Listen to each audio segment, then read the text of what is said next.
Okay, so in my article that I wrote on open theism, the undeniable foreknowledge of God article, I had some concluding refutations of open theism.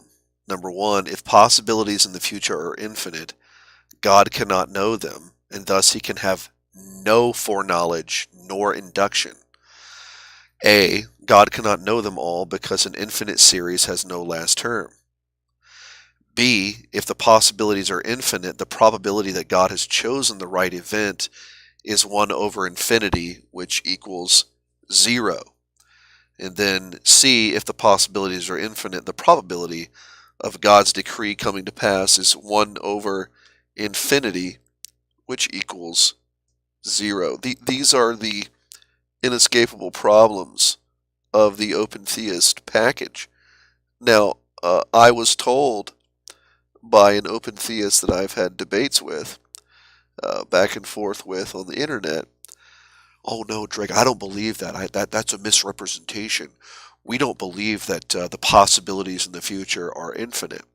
That's a misrepresentation of our position. Really interesting. So here's Jesse Morrell, a prominent proponent of open theism, and we see this is his Why I'm an Open Theist, 8 minutes and 35 seconds. Let's hear what he has to say.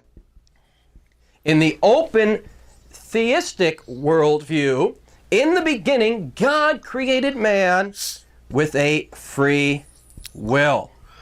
And Yeah, well, the problem with that, Jesse, is that there was a fall.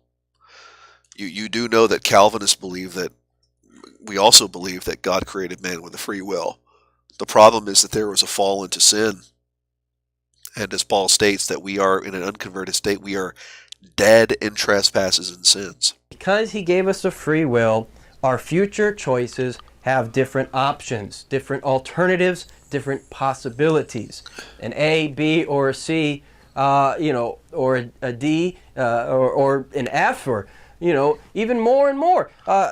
It could be limitless, all the different It could be limitless. Did you catch that, ladies and gentlemen? No, he's going to say more. Don't worry. variations, all the different alternatives, all the different possibilities.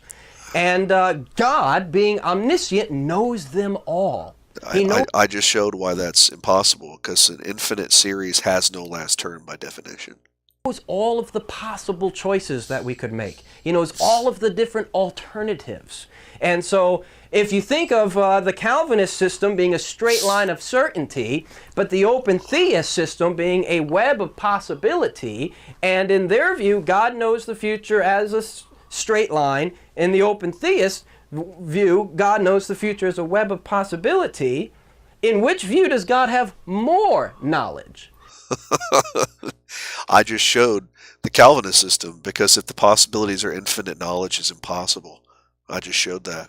In which view does God have infinite knowledge? That it's impossible. Well, It's a straight line contradiction that in never terms. ends is infinite in one direction. So you could say, yes, a Calvinist believes God has infinite knowledge.